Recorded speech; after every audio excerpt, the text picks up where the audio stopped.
Fala galera do Trade, tudo bem com vocês? Sejam muito bem-vindos, muito bem-vindas. E a gente está aqui na nossa terceira temporada do Pod Trade, recebendo convidados especiais e trazendo para vocês tudo aquilo que o trade tem de melhor para ajudar vocês nos desafios desse negócio chamado Trade Marketing. Antes de chamar o nosso convidado da edição de hoje, do nosso episódio de hoje, eu queria fazer um agradecimento aqui aos nossos patrocinadores, empresas que vocês precisam conhecer para ajudar vocês nos desafios do trade. A Focus Trade Ações, uma empresa de positivação, logística e materiais de ponto de venda. O Grupo Criativo, um escritório de design estratégico com foco em desenvolvimento de materiais de ponto de venda também. A Trade Suite, que é uma empresa de tecnologia com foco no desenvolvimento de BI de trade marketing, para te ajudar a colocar tecnologia da informação por trás da tua tomada de decisão. A Fábrica de Ideias, que é uma fabricante de displays de ponto de venda com foco em sustentabilidade e soluções inteligentes de materiais. A Incentive-me, que é uma plataforma de incentivo para fazer com que a tua equipe de vendas lá na ponta implemente campanhas e programas de incentivo com excelência. E o Puzzle, que é um software de gestão de mão de obra compartilhado. Bom, Borba, bem-vindo, meu irmão. Tu já me entrevistou nessa temporada, né, cara? Então, assim, essa honra. A gente, a honra foi minha, né, de poder te ter, né, para me ajudar a contar um pouco da minha história. E agora tu tá aí do outro lado do balcão, né, cara? E tu é um cara que tá dentro do trade já fazem muitos anos e passou por vários momentos na vida, né, cara? Então, assim, tu já foi empreendedor, tu já teve consultoria, tu trabalhou em atendimento de agência. Acho que, obviamente, tu vai falar um pouco de ti, mas o teu grande, assim, case sobre o qual a gente vai conversar hoje, pessoal, hoje o assunto aqui é go-to-market, né? Uma metodologia. Eu trouxe o Borba não apenas pela experiência de mercado dele, que é muito grande, mas principalmente porque ele domina essa metodologia do go-to-market, que é uma metodologia que ele vai explicar qual é o objetivo dela, mas basicamente é fazer com que um lançamento de produto aconteça da forma correta, onde o trade é o catalisador de tudo isso. Então, meu querido, muito bem-vindo, fala de ti e vamos embora para essa metodologia do GTM. Boa. A honra é minha, muito obrigado. Rubens está aqui no Pod Trade, é sensacional. Bom, vamos lá, deixa eu me apresentar. Meu nome é Eduardo Kolakowski Pacheco Pratsboro, para quem não conhece, é uma frase, literalmente. Sou gaúcho, moro hoje em São Paulo, tenho uma filha de 10 anos, Maria Eduarda, linda, colorado fanático, agora tu tá longe do nosso Inter. Amor. Enfim, comecei minha carreira, eu digo, Rubens, duas coisas, né? Acho que a gente tem mais uma semelhança que eu me dei conta. Além da história da medicina, que eu sou filho de médico e tu queria medicina, né? A família queria. Além da história que a gente tem parecida, tem também uma história do avô, né? Eu tenho o meu avô, o Edward, polonês, veio com 6 anos de idade, fugido da guerra, e eu tenho muita honra de ter o nome dele, sou o Eduardo Neto, né? Teve o filho, porque ele chegou aqui, cara, como obviamente, né, refugiado. Com 14 anos, cara, ele fugiu lá de Santo Ângelo, interior do Rio Grande do Sul, lá da colônia, veio para São Paulo, chegou a morar aqui em banco de rua e acabou a vida como gerente nacional da Colinos, comercial, te lembra? Então, assim, a força dele de trabalho é a força que eu trago muito forte dentro da minha história. Então, eu digo, cara, que a minha carreira ela começa literalmente no Exército, quando eu fiz o Exército, saí do Exército, fui morar em Londres, que é outra coincidência que eu não citei, quando tu foi para fora e realmente, né, uma baita experiência, abre a cabeça. Voltei, estudava Direito, minha família inteira, com exceção do meu pai que é médico, o resto tudo é de advogado, era a tendência natural, né, ir para esse meio. E aí, Londres, cara, a cabeça amplia, e aí o que eu faço? Cara, eu vou entrar no marketing, a gente tem um amigo em comum que é o Márcio Calage, o pai dele tinha uma agência de propaganda, ele disse, cara, se tu entrar para o marketing, eu te arranjo um estágio para ver se é o que tu quer, lá na DCS, como a gente já falou, a DCS foi a maior agência de propaganda do sul do país, em determinado momento, e entrei lá como estagiário, fiquei 5, 6 anos, saí como gerente de contas, foi um período super bacana. Saí para empreender, tive uma primeira pop-up store, certamente do sul do país, mas... verdade, eu me lembro. Que é a Vulgo, era uma marca masculina de camisetas e foi muito legal, uma pop-up que deu super certo, 3 meses de loja, depois a gente acabou fixando a loja por mais tempo. Saí da sociedade para voltar ao mercado corporativo na área de como era atendimento, na área comercial, era muito meu perfil. Entrei na Vulcabras, que hoje é Olímpicos, que era a Zaleia, né? A Vulcabras comprou a nossa Zaleia lá, fez a junção da Olímpicos. Entrei lá em Parobé, morei 1 ano no interior do estado, e aí fui transferido para São Paulo, morei aqui 10 anos, na área comercial. Só que em determinado momento, o Pedro, que hoje é o presidente, me chamou e disse assim, Borba, tu não quer tocar para mim a área de merchandising? E aí eu falei, Pedro, mas para aí, eu tenho um amigo aqui que está falando sobre trade e merchandising me parece ser um dos braços do trade. Será que a gente não tem que entender e estruturar uma área de trade? Deixa eu entender isso para, né, te propor entrar nesse desafio contigo. E aí até a gente trabalhou junto lá, né? Tu foi meu mentor e consultor na Vulcabras durante esse período de estruturação da área de trade, a gente acabou entrando na área de trade. E aí eu brinco, né? Cada episódio aqui está sendo muito enriquecedor, né? Acho que assistam todos, né? Literalmente tem muita gente boa passando por aqui, o Rubens é uma referência, mas a gente sempre pega alguma coisa. E eu acho que é muito comum de todos é que quando morde o mosquitinho do trade, apesar do trade ser o bombeiro, apesar do trade ter várias características, né? É muito bom. É bom tu participar da estratégia, é bom tu participar do trade marketing. E aí eu conto, né? A gente pode começar do final, que a gente aprendeu, inclusive, no Vale do Silício, junto lá. A gente fala muito dos cases de sucesso, mas a gente fala pouco dos cases de insucesso. E, de fato, onde eu mais aprendi na vida foram com os meus erros. Parece isso meio coaching, mas, de fato, é isso, né? Onde eu mais aprendi foram nos erros. E foi de um grande erro que, claro que tinha também a minha digital, mas tinha a digital de todas as pessoas da cadeia da empresa, que surge o GTM na minha vida. A gente fez um lançamento de um produto, né? No caso era um tênis, era um tênis ícone, né? Um posicionamento, e aí esse produto ia lançar com uma data, e aí tem aquela questão que tu viveu muito nisso, né? Tu trabalhou com ASICS, enfim, que é a virada das fachadas, né? das vitrines. Dia D, vira as vitrines, bota em todo o Brasil, em todos os clientes estratégicos, as vitrines do tênis. E a gente fez isso, tudo pronto, pá, pum, pum, pum, viramos, montamos, terminando de montar, pega lá o produto no estoque. Não, o produto não chegou. Como assim não chegou o produto? E aí aquilo, cara, foi um desastre. Tu imagina, investimento... tem uma parte aqui que, né, óbvio, não vou falar valores, mas mídia na Globo, na época que Globo era o grande sensação, milhões de investimento, tinha todo o pacote bem desenhado para aquele lançamento. Ali o Pedro, que era o diretor de marketing da companhia, hoje é o CEO, chegou, fez uma reunião com todos os executivos que estavam envolvidos, o seguinte, cara, a partir de hoje, primeiro, o trade aperta o botão agora, só lança quando o produto efetivamente estiver lá e o trade ligar dizendo, tô com um produto aqui no ponto de venda, fotinho, tá tudo certo. E eu vou falar um pouquinho depois sobre isso, sobre gestão do óbvio. Uhum. E aí ele disse o seguinte, olha, nós vamos agora implementar na companhia a metodologia de go-to-market, de GTM. Fui lá, fui estudar, fui me aprofundar um pouco sobre isso, né? Tem poucos livros, mas tem livros bem densos, tem até papers de Harvard, várias faculdades de fora. Muita coisa acaba vindo de fora, né? E se constrói fora, principalmente a parte de trade, de go-to-market. E aí essa metodologia, como tu bem falou, ela é basicamente, se a gente fazer a tradução literal de go-to-market, como que eu vou para o mercado? Né? Como é que eu levo um lançamento, um produto, um serviço para o mercado? Né? Ela pressupõe quase que os P's de marketing. Ela pressupõe eu olhar cliente, né? Então, qual que é o meu cliente ideal? Né? Qual que é o cliente lá, o shopper que eu quero para aquele produto, para aquela demanda? Qual que é o meu cliente ideal? Então eu preciso estudar ele. Qual que é o canal ideal? Né? Hoje, acho que a grande evolução do trade está na inteligência de canais e de shopper. Qual que é o produto que eu estou lançando? Esse produto tem fit, ele tem aderência, não tem? Como é que é esse produto, né? E aí depois, quando eu olhei canal, olhei produto, olhei né, praça, enfim, eu vou chegar no quê? No pricing, que é outra coisa extremamente importante, né? A gente descuida muito disso, né? Do pricing, da metodologia de pricing nas companhias. Então, te dando um overview, essa metodologia ela nasce aqui, né? Ela nasce na minha vida desse momento, do momento de dor, e eu acho isso fantástico, porque a gente aprende muito, como eu falei, com os sucessos.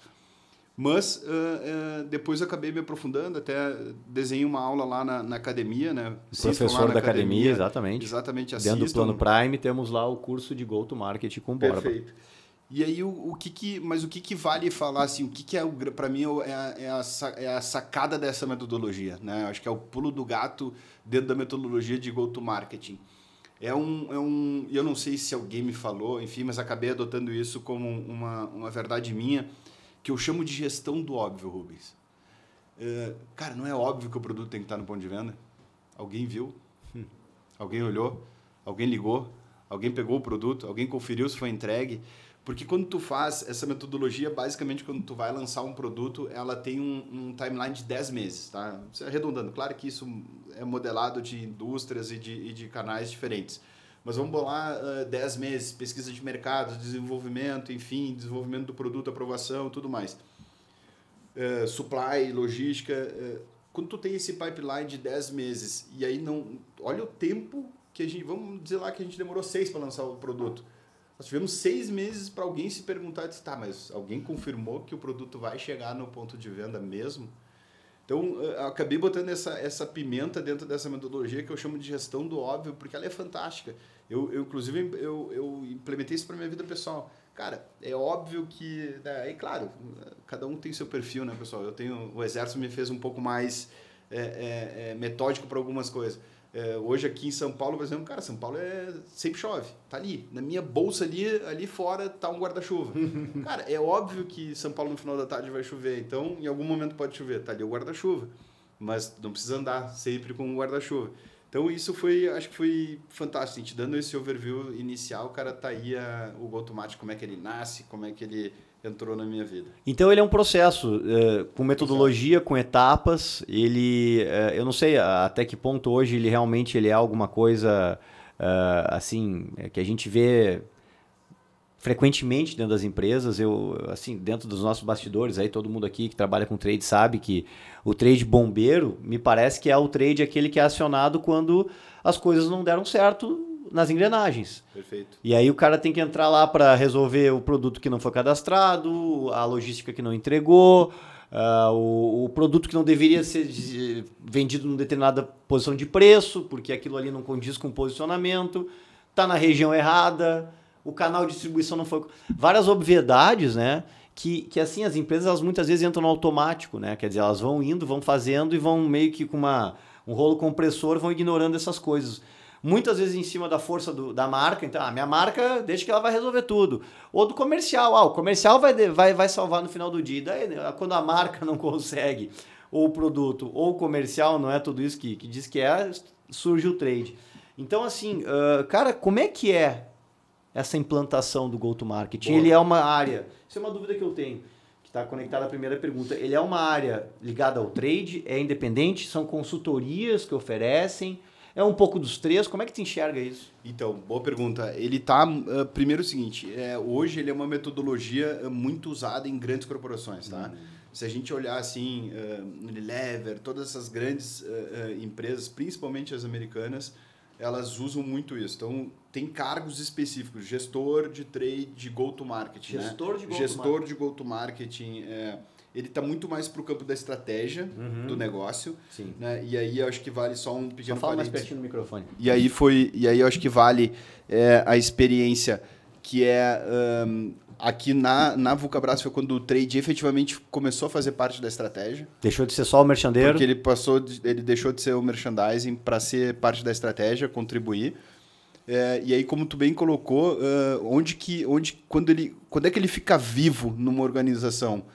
Ou a falta dele, quando a gente tem um trade bombeiro ou quando a gente vê situações que não deram certo. Né? E aí a gente vê que não fez a metodologia. Eu sei que tu é um cara que tem muito isso, né? Do conteúdo, da aula, da disponibilidade, das metodologias. Se a gente não estuda, né? A gente pouco falou assim, existem duas vertentes. Uma é, óbvio, um pouco de sorte, no sentido de fazer, executar, vai lá, faz e tal. Mas outro, cara, tu precisa ter conteúdo, tu precisa ter um passo a passo para fazer. E aí, te respondendo, ele é uma cadeira que está no campo da estratégia, não vou arriscar aqui, mas 70% ele está dentro da área de marketing, da marketing do diretor de marketing, o go-to-market, mas ele é multidisciplinar. Ele só funciona quando tu tem o envolvimento do comercial, supply chain, logística, fábrica, trade, marketing... Pricing, finanças. Pricing financeiro, porque ele é justamente, né, o momento que a gente junta todo mundo, né, para justamente desenhar a estratégia de como nós vamos fazer a implementação do serviço ou produto, e aí vai a mercado com aquilo que a gente fez. É a junção, é quase que um Lego, né, um quebra-cabeça que a gente vai juntar todas as partes em prol daquela metodologia. E tem uma coisa muito interessante quando a gente fala do go-to-marketing, que isso para mim ficou muito claro, assim, muito claro, a gente olha assim nas empresas. Muitas fazem, mas não sabem que fazem. Ou não tem de forma organizada aquilo. Uhum. É meio empírico. E aí acho que vale, até porque a gente está em 2025, né? A gente tem um grande case no mercado, que é o Carmed da CIMED. Eu tenho quase absoluta certeza, não vou arriscar, de que ele não teve no início um go-to-marketing desenhado, porque se tu pegar o podcast, as entrevistas do João Adib, do CEO, ele fala, cara, tava um dia numa reunião, o cara da Fini me abordou, não dei muita bola, daí eu voltei para a reunião, mas daí eu pensei, não, para aí, daqui a pouco vou falar pro cara se ele não faz o produto labial com o cheirinho da bala e tal, não sei o quê. E ele lançou um grande case, um grande produto que fatura 100, 200, 300 milhões hoje e criou uma categoria, desenvolveu uma categoria, só que de uma forma muito empírica e rápida. Claro que depois, aí olhando hoje a organização, a própria Juliana lá, a sobrinha, que é vamos dizer, quase que a GTM dele, ela deve ter colocado certamente isso num campo de go-to-marketing, de estratégia, desenhando todos os passos. Pode funcionar sem? Pode funcionar sem. Só que ele funciona muito melhor porque tu junta tudo, junta todas as engrenagens e isso garante que a gente não caia em outra coisa que é o go horse, que é fazer as coisas rápidas, como eu falei, e de forma resolvendo os problemas, tirando da frente. Então, basicamente, te respondendo, é uma multidisciplinar, está dentro da cadeira, em muitos casos, da cadeira de marketing. Claro que pode estar em algumas em trade, pode estar em algumas no comercial, mas eu sempre vejo na cadeira estratégica de marketing essas posições de go-to-market. Sabe que tu falando, assim, quando tu falou nessa questão dos elos, das partes que tem que estar conversando para o go-to-market acontecer da forma correta, metodológica, me pareceu muito o escopo do trade, isso, sim, do trade estratégico, né? Então, a minha provocação para ti é a seguinte, será que, até baseado no conteúdo que a própria plataforma da academia disponibiliza, não seria para o profissional de trade um diferencial para ele, né? Ele dominar essa metodologia e levantar essa bandeira dentro da empresa e organizar um processo estruturado, né, de amarração? Faz sentido isso, cara? Total sentido. Como a gente está num ramp-up de amadurecimento no trade, claro que hoje muito mais maduro, né, do que 20 anos atrás, quando tu levantou a bandeira, faz total sentido. A gente pode, inclusive, dizer que o go-to-marketing tá para o trade estratégico, sim. Tá, com certeza, né? O cara... E aí acho que vale isso, né? Vale essa provocação que tu faz. Deu como profissional de trade e juntando esses quadradinhos. Cara, deixa eu me especializar aqui em merchandising. Deixa eu entender realmente o merchandising. Tu morou na França, cara... Não sei se você sabe, o berço do merchandising vem da França. Vem de lá. Então, cara, deixa eu entender isso. Tá, mas para eu entender merchandising, eu tenho que entender neurociência. Porque eu preciso entender shopper, eu preciso entender consumidor. Ah, mas para eu entender neurociência, eu preciso entender canal. E aí eu preciso... Então, a junção de tudo isso, mais o go-to-marketing, é efetivamente a grande embalagem para fazer isso. Mas uma coisa muito importante de todo o processo, ele é multidisciplinar. Ele não funciona só com uma área e ele não funciona com um líder. Ah, levantei a bandeira, agora vou implementar go-to-marketing aqui você fazendo. Não, ele vai precisar do cara de pricing, de finanças, ele vai precisar do cara de logística, ele vai precisar, porque o produto precisa chegar. E aí é no canal certo, é no lugar certo, no horário certo, o produto vai precisar de produto, de desenvolvimento de produto. Sim, produto é a peça fundamental. Tu tem que estar junto ali, tu tem que estar submetendo. Vai precisar de marketing para pesquisa prévia de produto, de cor, disso, tendências, daquilo, de aderência, tendência.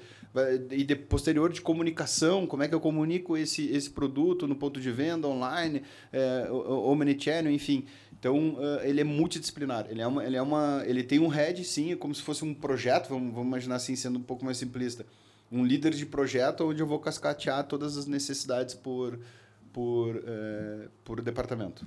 Olha, é muito mais difícil lançar um produto hoje do que antigamente, né? Muito mais difícil. Nossa senhora, tu Muito imagina mais. na época lá, quando o Grendene começou, né, cara? Não devia ser, viu o modelo, injeta, publicidade e propaganda, põe na mão do representante, muito menos oferta. Era a fórmula, né? Era a Bota fórmula. na Globo, Acabou.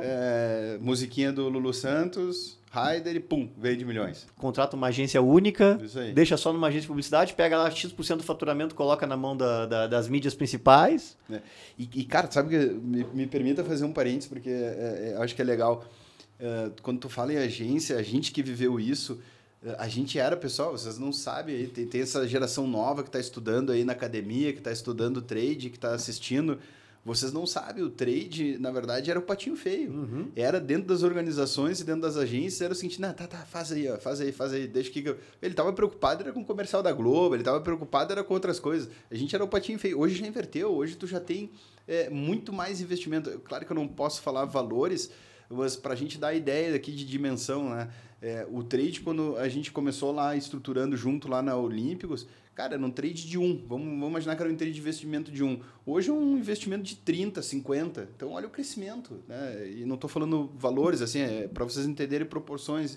Então, hoje, exatamente isso. Mas por quê? Porque ele fez parte dessa metodologia. Cara, não foi o Eduardo, não foi o Rubens, não foi o Palma, não foi que fez a metodologia, não. Foi a junção de todo mundo e uma necessidade que isso é muito importante, da dor, do aprendizado. Eu, Eduardo, sou bem humilde em dizer que me orgulhava de falar dos cases que fiz na carreira. Aplicativo de treinamento da Olímpicos em 2014 está funcionando até hoje. O Palma superdimensionou e está super bacana. Legal, mais de 30 mil acessos, faz parte do GTM da companhia, da Estratégico. Entra lá no site, está lá o aplicativo. Só que, efetivamente, os maiores cases que eu fiz são as pessoas que eu desenvolvi, ajudei a desenvolver. As pessoas que tu deu aula, as pessoas que tu ajudou a criar. O próprio Palma é uma referência que... Já veio no podcast aqui o Palma. Exatamente, é um Palma, eu te amo aqui, ó.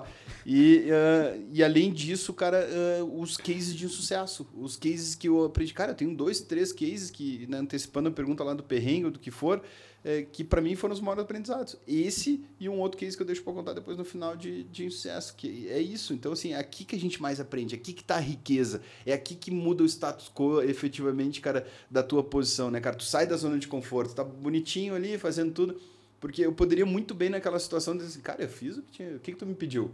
Vitrine? Tá tudo feito. Sim, agora não... sou eu que cuido de produto? Sou eu que cuido de logística, de supply? Só que não. Sou eu que cuido de preço? De forma muito inteligente, o que o Pedro fez? Não, cara, agora tu faz parte aqui da estratégia do go-to-market. Tu vai ser o responsável por isso aqui, e isso aqui é a junção de tudo, para que a gente não tenha mais esse problema lá na ponta. Tu vê que o Pedro, apesar de não ser um especialista em trade, ele viu que a área mais nexialista, né, que mais conectava todas era o trade. Ele como, né, gestor, ele via, cara, o trade é a área que... E eu vejo que muitas vezes, pessoal, vocês deixam de aproveitar essa oportunidade, entendeu? E ficam se escondendo atrás da operação. Então, é isso, é o merchandising, é o material de ponto de venda, é só as partes. Claro, né, Borba, o pessoal é muito pressionado pelo resultado ali do curto prazo, eles têm que entregar, mas onde é que o cara se destaca, né, cara? É quando ele vai além do que pedem, né? Perfeito. É quando ele olha o que ninguém viu, né? Perfeito. E só que às vezes tem uma questão aí, isso aí muitas vezes bota a pessoa diante de dilemas, né? Bota a pessoa em situações... eu queria que tu falasse um pouco disso, né? Essas armadilhas corporativas, né? Como é que o cara se escapa delas? É bem legal. Vou te contar uma aqui. Eu tive dentro da Vulcabras em 10 anos, vamos lá, 6 anos de trade. Eu tive a oportunidade de responder para o marketing, tive a oportunidade de responder para o comercial, depois para o marketing. Hoje eu acho que ele responde para o comercial. Existem muitas essas armadilhas, né? Acho que a gente tem que ter, de novo, embasamento teórico é importantíssimo. É claro que não existe uma forma, o trade ele deve responder para comercial, deve responder para marketing. Mas existem alguns indícios relacionados ao perfil da cultura da tua empresa. O que a tua empresa entende primeiro como trade, o que a tua empresa entende como negócio e qual que é a prioridade da tua empresa. Não, minha empresa é uma empresa para formar marca, eu quero ser a Apple, eu quero criar marca, isso aqui, cara, então tu vai estar abaixo de marketing, tu vai fazer um trabalho de branding mais no ponto de venda, vai ajudar. Não, eu sou mais business, negócio e tal. Não, estou respondendo a comercial. Eu, Eduardo, melhor performei, apesar de amar o Pedro Mágico, melhor performei no comercial, porque estava mais ligado ao termômetro do curto prazo, da venda, do resultado.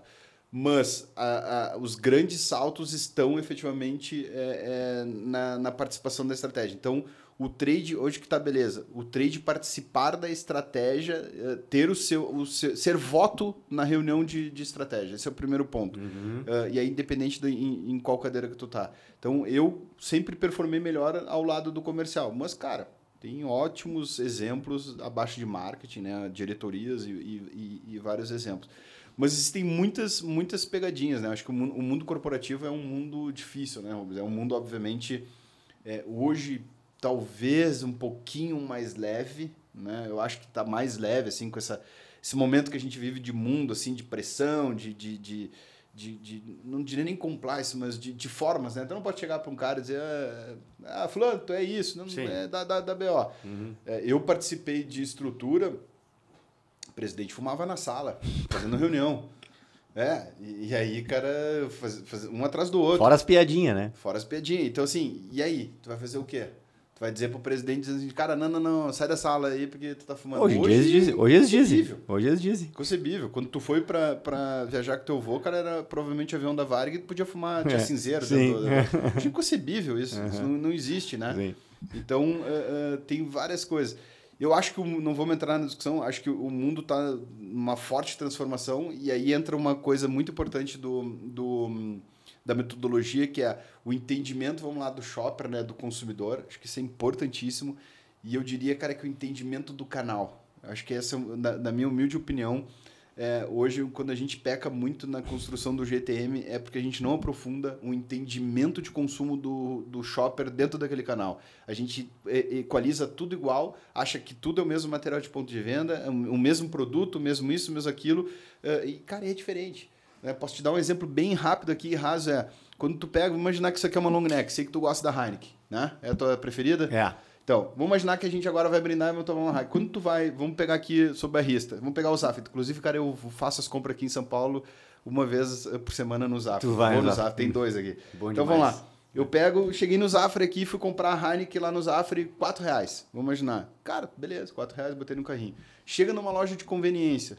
Tu vai pagar ela igual, a mesma Heineken, só tu vai pagar 7. Por quê? Porque ela tá gelada, ela pressupõe uma conveniência. Chega num restaurante, ela vai custar R$10, porque tu tá num momento de janta, Aí tu vai numa balada, é um outro momento, ela custa 15. Eu vou parar os exemplos por aqui, porque os horários talvez não possam dar exemplos mais picantes. Mas continua o exemplo. Aí, voltando... Se eu tenho esses diferentes, é porque o shopper ele se comporta diferente. O pricing permite que eu faça isso porque são comportamentos diferentes. Cara, quando tu vai na conveniência, tu quer pegar a gelada e beber.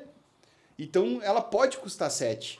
Agora, bota R$7 no Zafari para vender. Tu vai chamar os caras de ladrão? Sim. Tu vai dizer, cara, que roubo é esse? Bota R$10 no Zafari.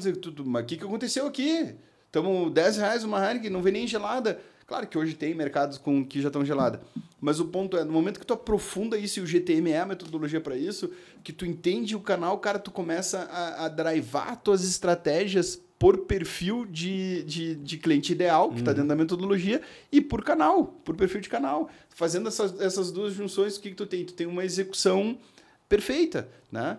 E muitas vezes o que a gente fala? A execução não funcionou. Não, cara, quando tu volta lá, a estratégia que foi mal feita. A estratégia foi mal pensada. E a gente seguidamente diz, essa estratégia não funciona. Não é estratégia, cara, porque foi mal executada, tá no canal errado, tá com preço errado.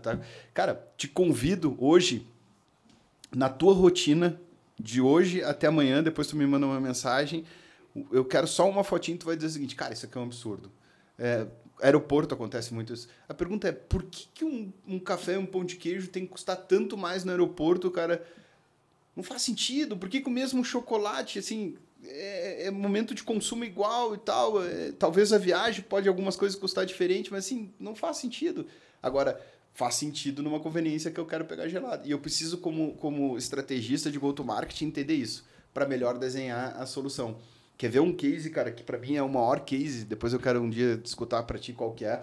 O maior case de execução hoje, para mim, eu falo muito sobre ele, eu adoro ele, cara, é o Beer Cave da Heineken. Que é, basicamente, cara, uma geladeira gigante dentro das lojas de conveniência, onde ele bota o seguinte, é como se fosse essa sala, Tu entra dentro, vou te mandar uns vídeos, tu entra dentro e aí, cara, tu tem todas, ó, por óbvio, a linha da Heineken, mas tu tem todos os outros concorrentes. O que ele entendeu ali? Conveniência. Precisa estar gelado. Vou colocar uma cave, né? Uma geladeira gigante ali onde o shopper vai entrar. Eu te convido, cara, eu vou ver onde que tem Montevidéu. Se não tiver, agora em São Paulo eu te digo. Nunca vi Montevidéu. Eu te convido a tu entrar. Eu que não sou um cara que bebo muita cerveja, sou mais do vinho. Cara, quando eu entrei eu fiquei assim, ó. Meu Deus. Tô no paraíso. Beer Cave da Heineken. Cara, é um baita case. E é pro canal Conveniência. Conveniência. Só para aquele canal. Só para aquele canal. O que aconteceu? O canal Mercado começou a copiar e fazer. Claro. Começou a fazer. Claro. Né? A Sum lá do Sul começou a botar dentro, porque é legal. Tu, né? Tu oferece serviço. Mas tu tem que entender, cara. Tu tem que entender o canal, tu tem que entender o modelo do shopper para poder ter a precificação certa, porque senão o cara vai ou te chamar de ladrão, ou tu vai estar perdendo dinheiro, tu vai estar efetivamente, cara, perdendo oportunidades. Porque tem momentos que tu pode ter diferentes, né? Num restaurante, claro que vai custar um pouco mais. É um momento diferente, é um momento de relaxar, é um momento que tu tem um serviço agregado de um garçom, um cara levando, o cara isso, aquilo. Então, tem todo um conjunto de entrega junto com aquela cerveja. Já no mercado não tem. Tu pega ali, bota no carrinho, passa no caixa e vai botar pra gelar pra casa. É simples. Ela tem que custar um preço bem mais barato. Sensacional, mas que baita aula de GTM. Para quem quiser saber mais sobre esse conhecimento, sabe que tem na plataforma. Antes de chamar o Borba para falar do perrengue do trade, eu quero chamar aqui a empresa que vai te ajudar a solucionar todos eles, a Focus Trade Ações. A Focus Trade Ações é uma empresa full service especializada em trade marketing, oferecendo soluções completas e coordenando atividades com a melhor experiência e abrangência nacional. Com mais de 86 bases logística e uma rede de parceiros em todo o Brasil, garantimos resultados eficazes e personalizados para nossos clientes.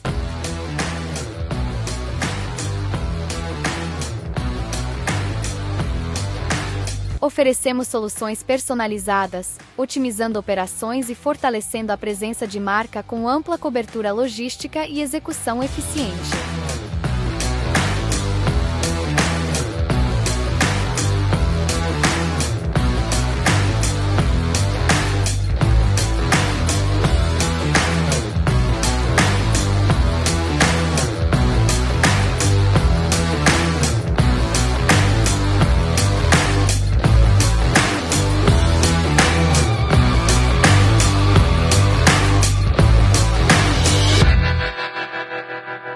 Estamos de volta aqui, Borba. Pô, tu viu tanta coisa acontecer, cara, mas conta uma daquelas cabeludas, velho, que tu falou, nossa, velho, isso aqui...